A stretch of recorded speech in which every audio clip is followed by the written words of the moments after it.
지난주에 우리가 모세가 구스 여자와 에티오피아 여인과 결혼을 한 그 사건으로 인해서 미리암과 아론이 모세를 비방하게 되었다고 하는 그 이야기를 같이 나눴습니다. 오늘은 그 이야기를 하나님께서 다 들으시고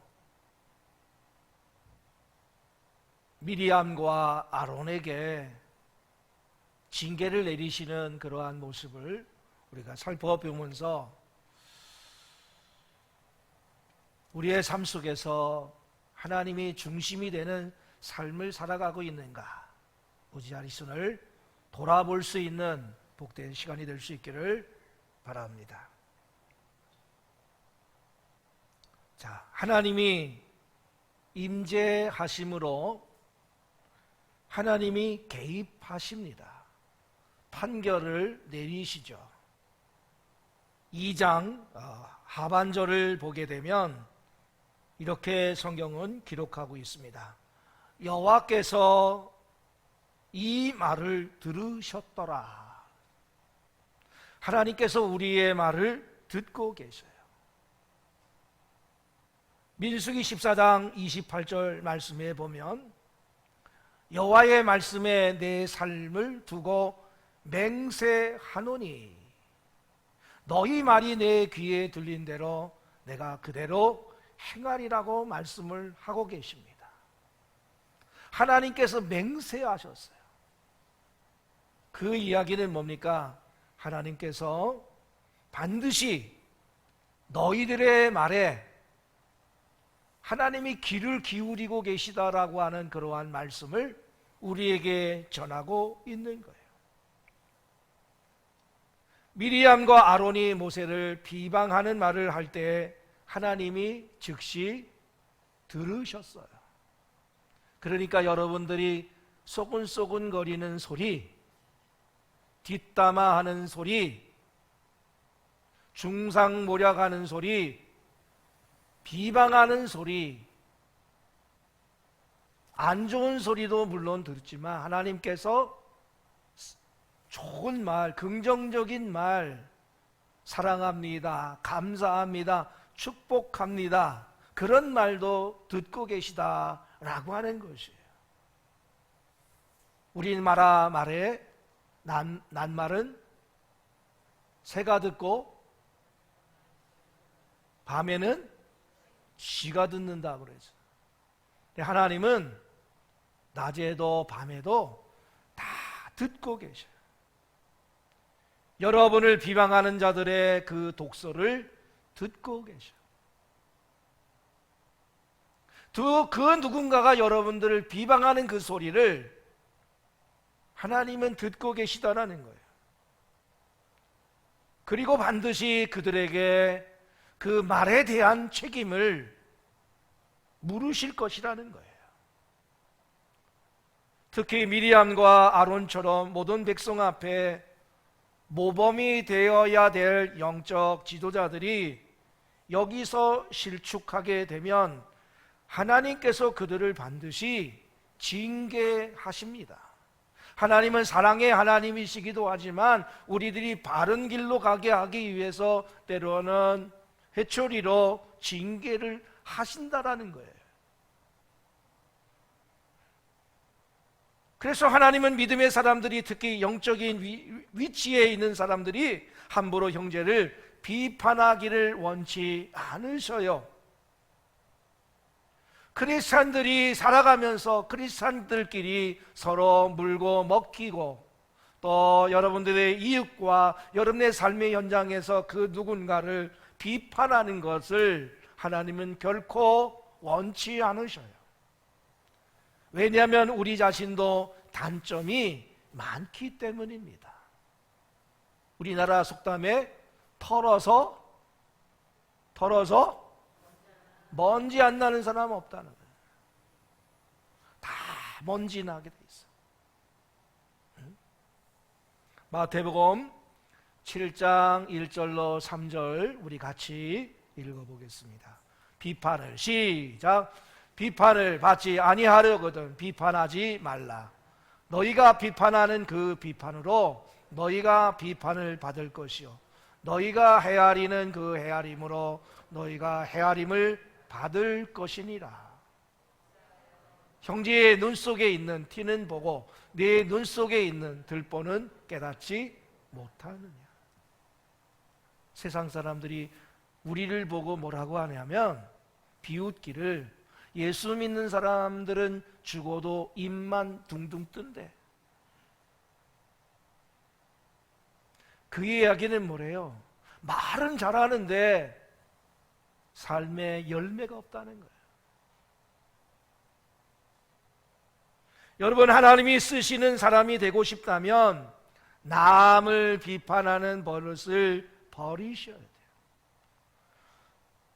저는 우리 교회에 오신 분들에게 항상 하는 말이 있습니다. 처음 오는 분들에게 하는 말이 떠나온 교회를 비판하지 마세요. 여러분에게 상처를 주었던 목회자나 장로님이나 영적인 지도자들에게 대해서도 앞으로 비방하지 마세요. 그들이 정말 하나님 앞에 잘못된 권이라면 하나님이 반드시 그들을 다루실 것입니다. 그러나 여러분이 하나님의 일을 대신함으로써 하나님의 진노를 살 필요는 없는 거예요. 여러분이 하나님의 길을 가시면 하나님이 축복하실 거예요. 베드로전서 5장 5절을 같이 읽겠습니다. 젊은 자들아 시작. 젊은 자들아 이와 같이 장로들에게 순종하고 다 서로 겸손으로 허리를 동이라. 하나님은 교만한 자를 대적하시되 겸손한 자들에게는 은혜를 주시니라. 여기서 젊은 자들과 장로들이라고 하면 젊은 자들은 믿음이 어린 자들이고 장로들은 영적으로 성숙한 사람들을 가리킵니다. 하나님이 권위로 세우시는 사람들을 순종하라고 그래요. 영적 권위에 대한 불순종은 교만에서부터 비롯되는 거예요. 그래서 우리에게 늘 겸손한 마음을 가지라고 합니다. 우리가 지난 주일에 3절에 보니까 모세는 어떻다고 그랬어요? 모세는 온유함이 지면의 모든 사람보다 더하더라 그랬어요. 그러고 보니까 우리 홍선일 부목사 아들 이름이 온유예요.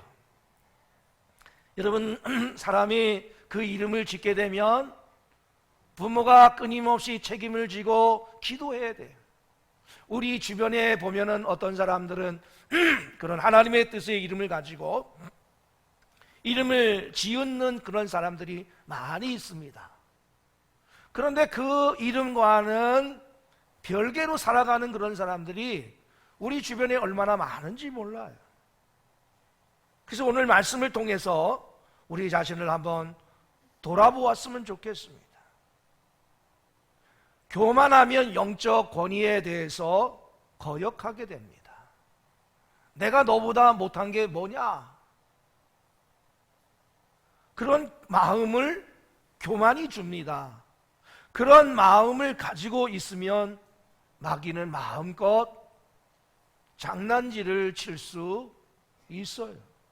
그러나 우리가 이 교만의 영을 겸손으로 엎드리며 주님 앞에 의탁하면 겸손의 영은 예수님의 영이기 때문에 마귀가 어쩔 줄을 모르고 무너지게 되어 있어요. 미리암과 아론이 교만의 영에 사로잡혀서 모세를 공격했지만 모세는 예수님의 영, 겸손의 영, 온유의 영으로 맞받아쳤어요. 그것이 3절의 말씀이에요. 이 사람 모세는 온유함이 지면의 모든 사람보다 더하더라. 그러니까 그 마귀의 거역과 독설의 힘이 그냥 땅에 무너지고 말았어요. 여러분들이 성령의 열매로 사랑, 희락, 화평, 오래 참음, 자비, 양선, 충성, 온유, 절제의 열매를 풍성하게 맺고 있으면 어떤 사람이 여러분들을 툭 비방하고 중상모략을 하고 그래도 여러분들이 성령의 그 영으로 맞받아칠 수가 있는 거예요.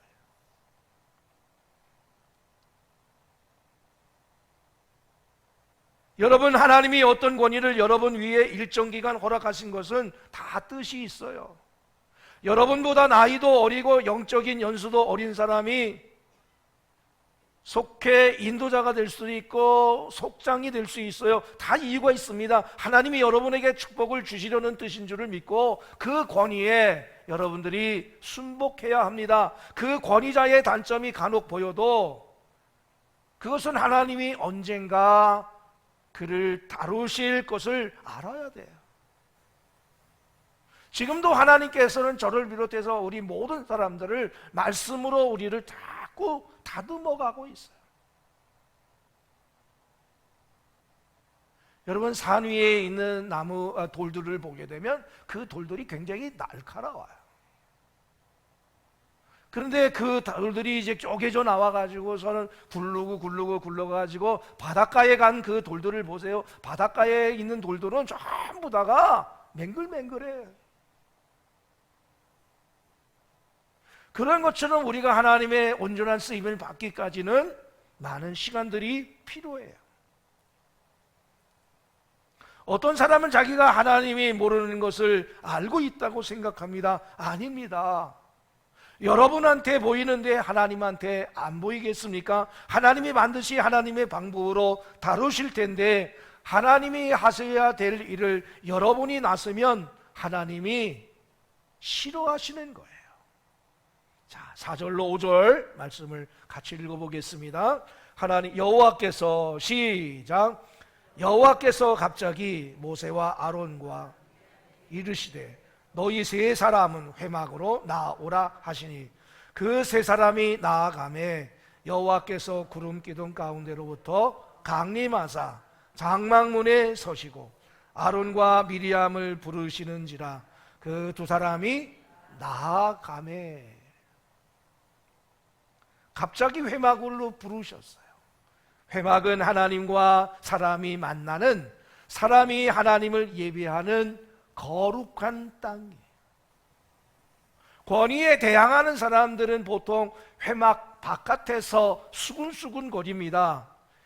집에서 피난합니다. 그러나 회막 앞에 오면, 주님의 임재 앞에 오면 모든 것이 다 드러나게 돼 있어요. 주님이 구름 기둥 가운데로 직접 강림하셨어요. 그것은 이 문제가 그만큼 중요하다라고 하는 이야기입니다. 백성들이 불평불만하는 거랑 백성들을 영적으로 이끌어야 될 그 미리암과 아론이 권위에 도전하는 거랑 차원이 달랐어요. 그래서 이 문제를 긴급하게 주님이 직접 다루셔야만 했던 것입니다. 6절로 8절 우리 또 같이 읽겠습니다. 이르시되 시작.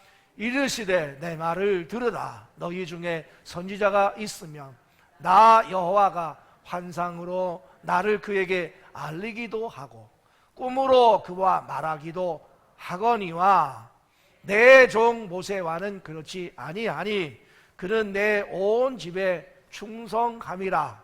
그와는 내가 대면하여 명백히 말하고 은밀한 말로 하지 아니하며 그는 또 여호와의 형상을 보거늘 너희가 어찌하여 내 종 모세 비방하기를 두려워하지 아니하느냐. 자, 미리암과 아론이 주장한 것은 하나님이 모세하고만 말하나 우리한테도 말씀하셨어. 그랬더니 하나님께서 그렇지만 내가 모세와 대화하는 것과 너희들과 대화하는 것은 차원이 달라. 그러면서 설명을 해주시는 거예요. 내가 선지자에게 환상이나 꿈으로 말하기도 한다. 너희들에게 미리암과 아론에게 환상과 꿈으로 말하기도 한다. 그러나 직접 명확하게 명백하게 쉬운 말로 형제를 대하듯이 친근하게 말하는 것은 모세뿐이다. 지금 이 이야기를 하고 있는 거예요. 거리가 있는 사람은 막 복잡하게 신경을 써서 둘러서 말하지만 지난 사람들은 어떻게 얘기해요? 어깨도 치면서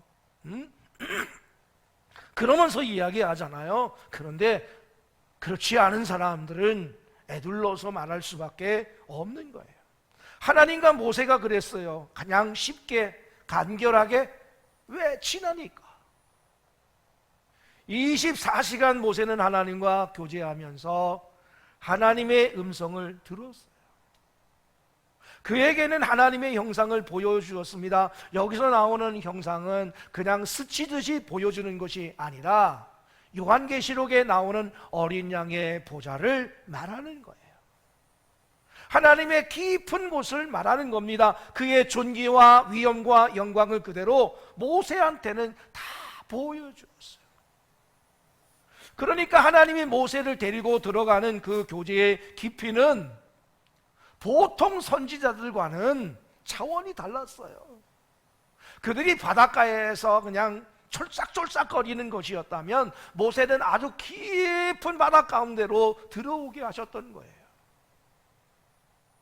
여러분, 영적인 권위는 거기서 나옵니다. 하나님과 얼마나 친밀하게 교제하고 있는가, 하나님의 말씀을 얼마나 분명히 듣고 있는가가 그 사람의 영적인 권위를 세워주는 겁니다. 여러분이 영적인 권위를 갖기 원한다면 하나님과 가까워져야 돼요. 하나님과 친해져야 됩니다. 기도의 자리에 더 자주 깊이 나가셔서 하나님의 말씀에 젖으셔야 됩니다. 그러면 아무도 여러분의 권위를 건드리지 못해요. 사람들이 느낍니다. 기도로 하나님의 영광을 입은 사람, 하나님의 말씀을 날마다 듣는 권위자는 달라요. 하나님이 그에게 말씀을 중단하시고 임재를 거두어 가시면 권위도 사라질 것입니다. 그러나 모세는 아니었어요. 모세의 권위는 하나님이 주신 권위였습니다. 약점이 많아도 하나님이 괜찮다고 세워주셨어요. 이 모세를 비방하는 것을 그래서 하나님은 하나님을 비방하는 것과 같이 받아들이셨던 거예요.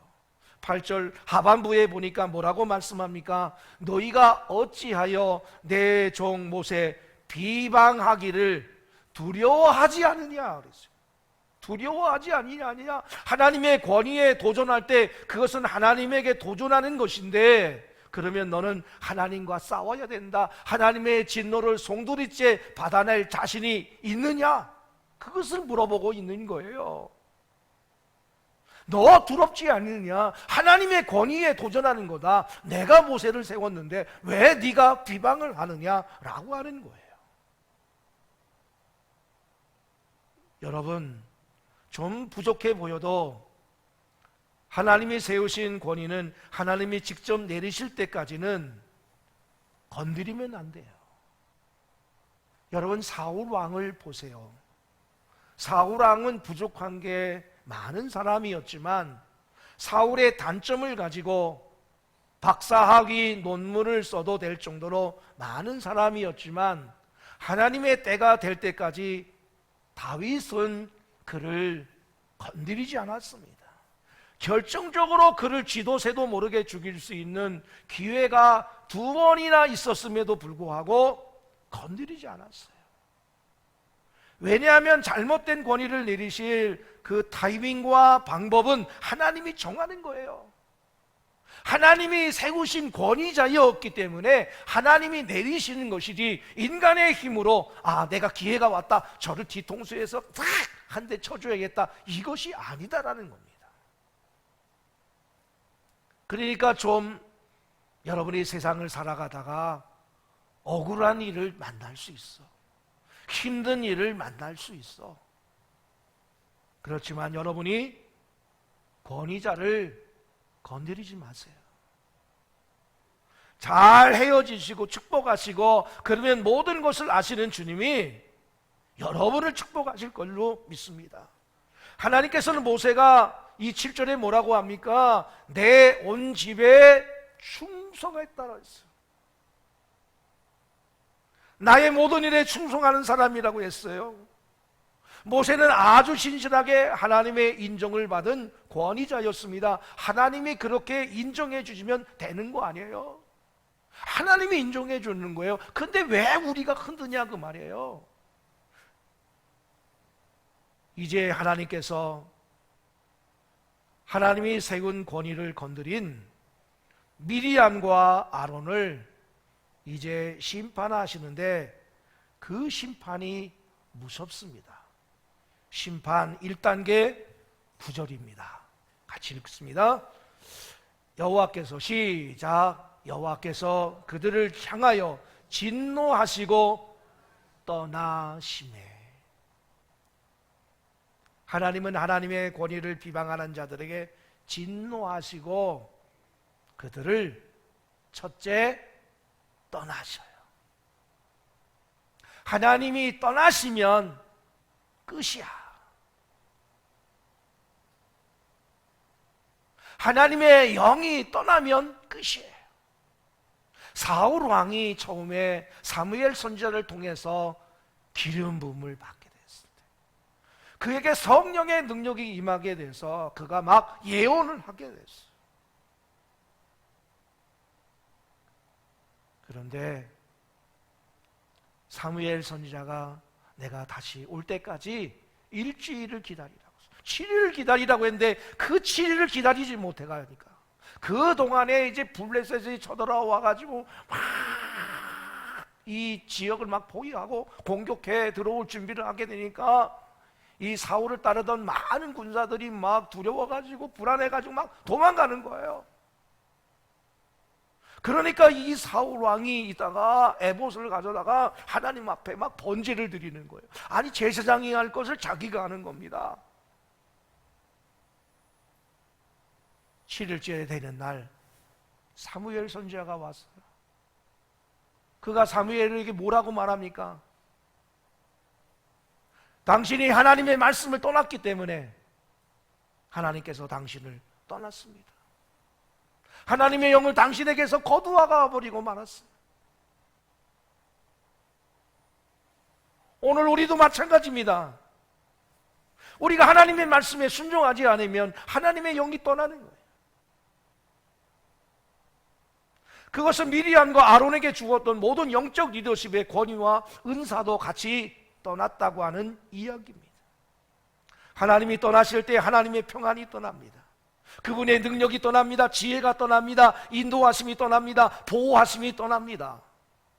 미리암과 아론도 하나님의 사람인데 그 모든 것이 싹 빠졌을 때에 그것을 못 느꼈겠습니까?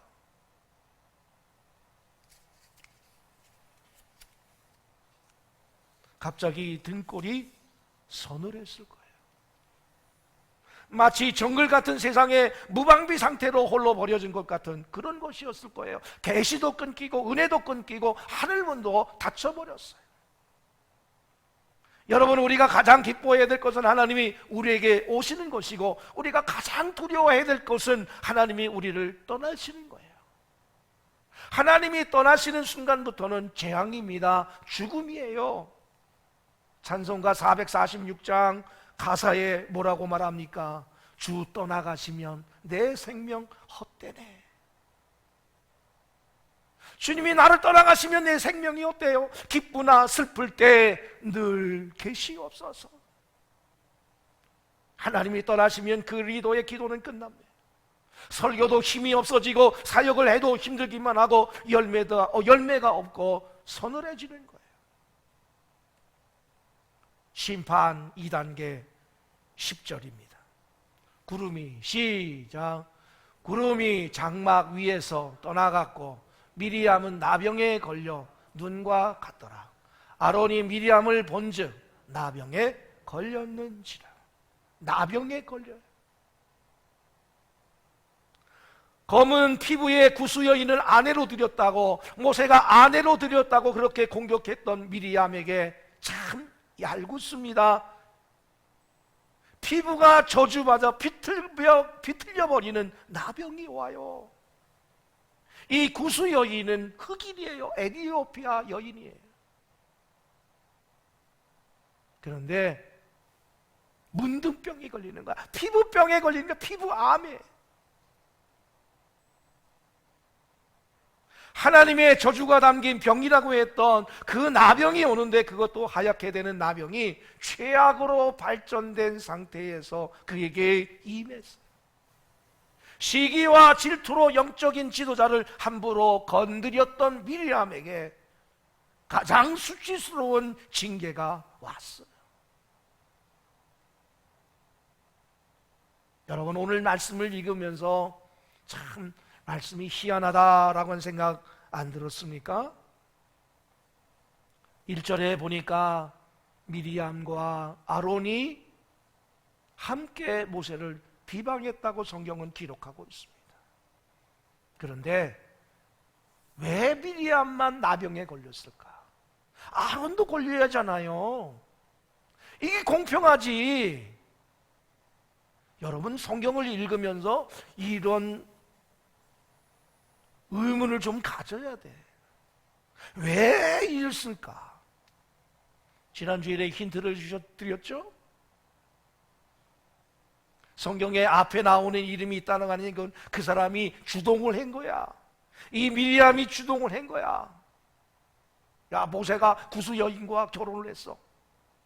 너도 그거 잘못됐더니 이 아론이 좀 줏대가 없는 사람이야. 줏대가 없는 사람. 중심을 못 잡아. 그래가지고 금송아지 사건 때도 거기에 끌려가가지고 금송아지 만들었잖아요. 왜 미리암만 걸렸을까요? 둘 다 반역을 했는데 미리암이 주동자였기 때문에 그래요.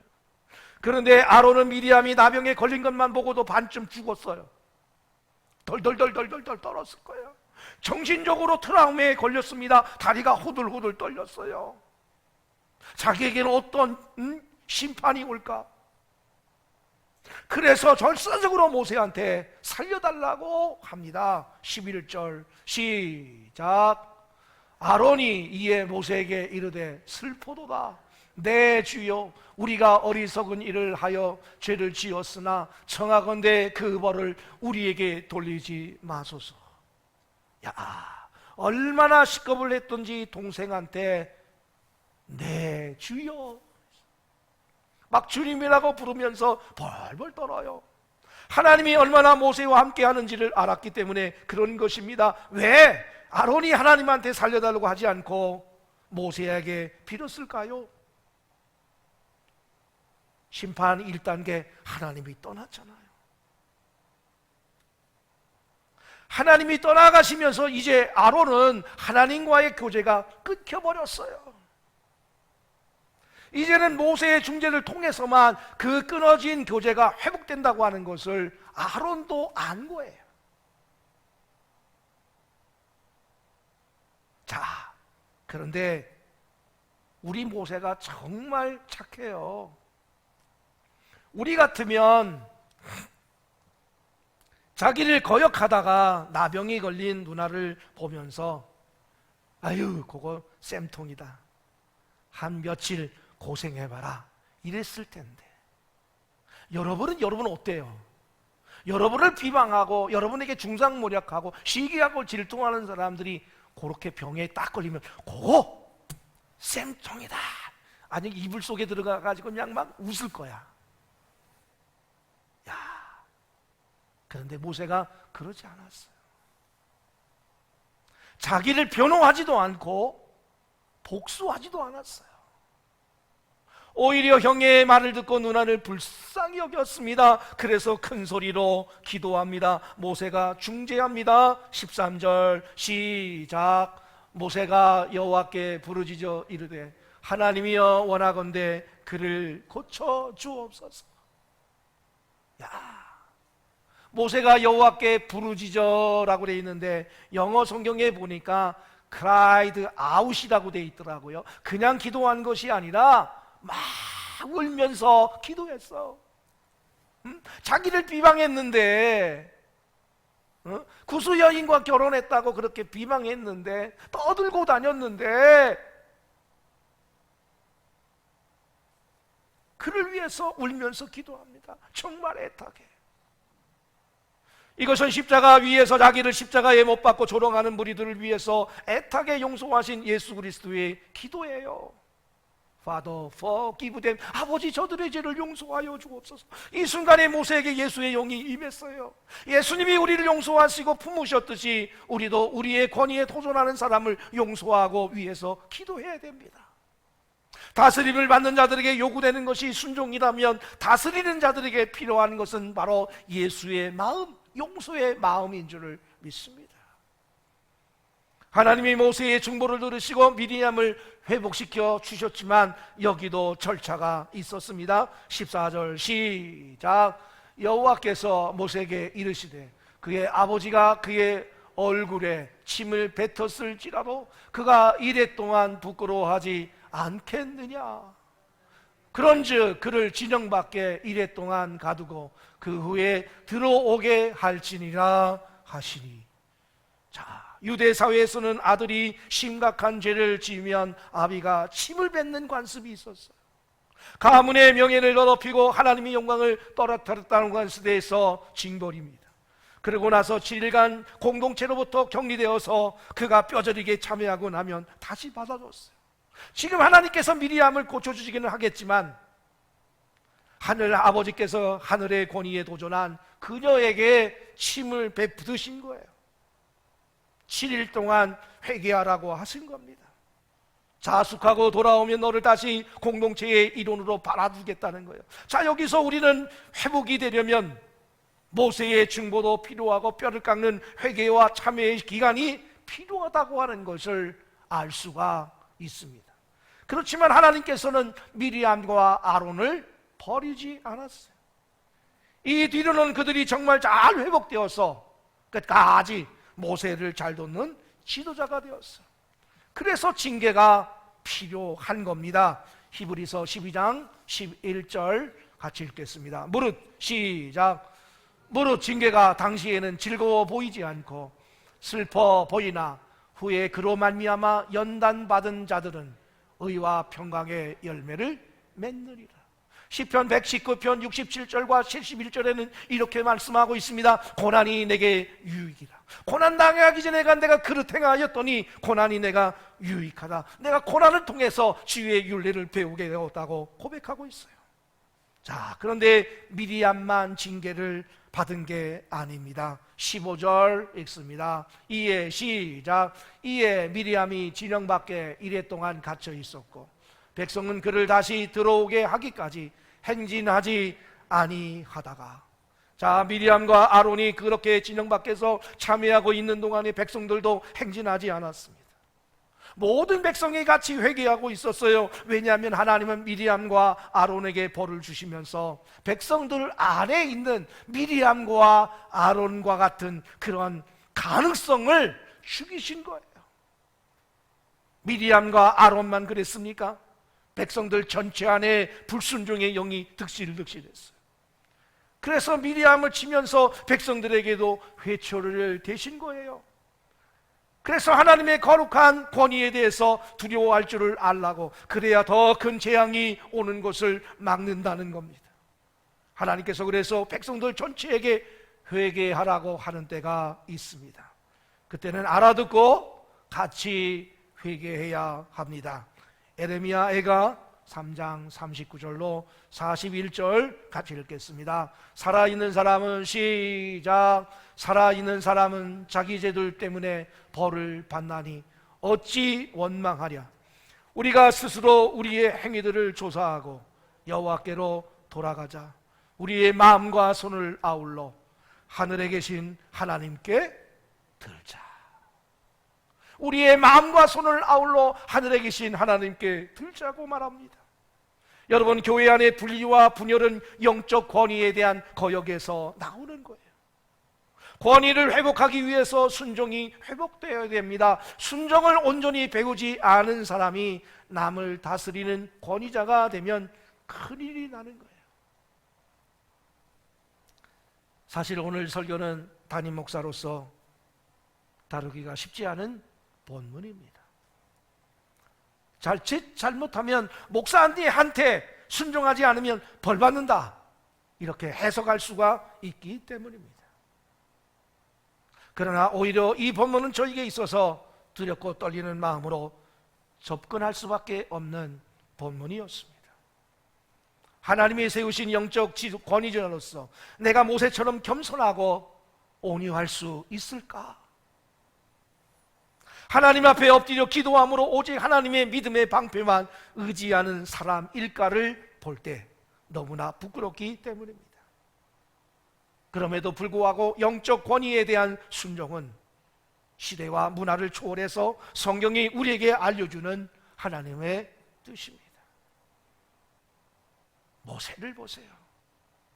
욱하는 성격이 있었어요. 인간적인 단점이 많았습니다. 그래서 하나님께서 훗날 약속의 땅에 이스라엘 백성들은 다 들어가는데 모세는 못 들어갔어요. 안타깝게. 아직도 건강한데도 깨끗이 은퇴시키고 여호수아에게 바통을 넘겨주었습니다. 하나님께서 영적 지도자를 다루셔요.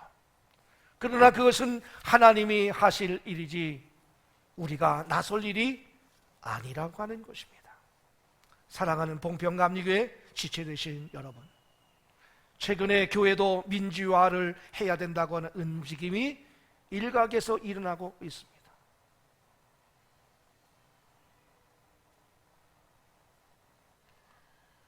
동성애, 소수의 이 동성애를 우리가 교회가 받아들여야 된다고 생각을 합니다. 여러분, 교회는 민주적인 곳이 아니라 영적인 곳입니다. 투표하고 회의하는 곳이 아니라 기도하며 하나님의 음성을 듣는 곳이어야만 합니다. 주님의 임재 앞에 잠잠한 곳이어야만 합니다. 늘 기도하며 하나님의 음성을 듣는 영적인 지도자가 이끌어야 하고, 백성들은 그를 순종하고 따를 때 그를 세우신 하나님을 높여드리는 것입니다. 지도자는 자신을 거역하는 사람들 앞에서도 스스로를 인간적인 방패로 지키지 말고 겸손한 마음으로 기도함으로 하나님의 판단을 기다려야 합니다. 이렇게 거룩한 영적인 질서와 순종이 있는 교회를 통해서 하나님은 놀라운 일을 이루실 줄로 믿습니다. 저는 우리 봉평가운데가 이렇게 서로가 서로를 사랑하고 존중해주며 축복해주고 그리스도의 사랑이 넘쳐나는 그러한 교회, 기쁨과 예수 그리스도만 찬양하는 그런 복된 교회가 되기를 간절히 사모합니다. 이 시간은 우리 지난번에 했던 우리 봉평 감리교회 성도 선언문을 하게 되는데요. 여러분들에게 직분이 다 있습니다. 목사로서, 장로로서, 또 권사로서, 집사로서, 또는 교사로서, 성가대원으로서, 또 뭐 속회 인도자로서, 그런 분들은 하나 나는 목사입니다 할 때 여러분도 같이 하나 나는 장로입니다, 권사입니다, 집사입니다, 교사입니다, 그냥 성도면 성도, 이렇게 해서 우리 같이 끝까지 함께 천천히 읽어가면서 다시 한번 자신을 향한 하나님의 기쁘신 뜻을 깨닫는 시간이 될 수 있기를 바랍니다. 자, 처음부터 시작합니다.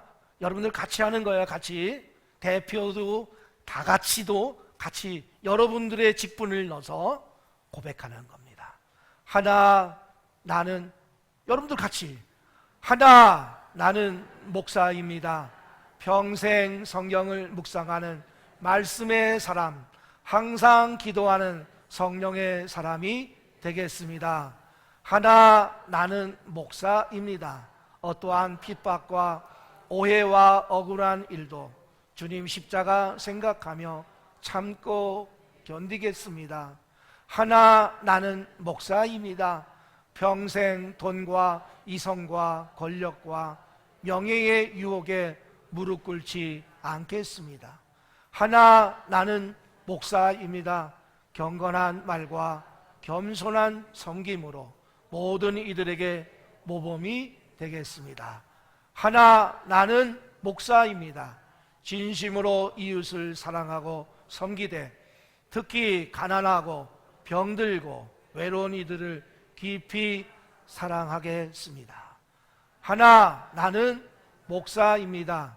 어떤 상황 속에서도 교회를 사랑하고 교회의 영적 권위와 질서를 지키겠습니다. 아멘.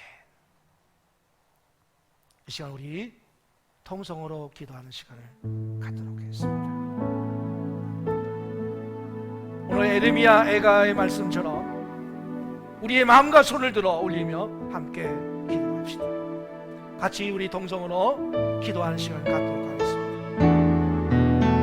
하나님, 우리가 그동안 영적인 권위자들을 너무 쉽게 판단하고 비난했던 것을 회개합니다. 주님, 영적인 지도자들도 인간에게 허물과 약점이 있습니다. 그 약점을 들추어내지 않고 감싸주고 기도하는 사람 되게 하여 주옵소서. 우리 위에 세우신 영적인 권위자들, 목사님, 장로님, 권사님, 집사님, 성자님, 심장님들에 대해서 알게 모르게 가졌던 불만들을 내려놓습니다. 그들을 말로 표현했던 비판들을 이 시간 회개합니다. 내가 판단하고 비판할 때 나는 마귀 독구가 되었던 것을 알았습니다. 주여 역사하여 주옵소서. 깨닫게 하여 주옵소서. 영적 권위에 대한 불평과 비난의 영이 하나님의 영이 아닌 세상의 영으로부터 말씀을 이해하겠습니다. 교만해서 그랬습니다. 불순종해서 그랬습니다. 겸손하게 하여 주옵소서. 온유하게 하여 주옵소서. 용서하여 주옵소서. 권위를 순종하고 축복하는 인생을 살겠습니다. 축복하여 주옵소서.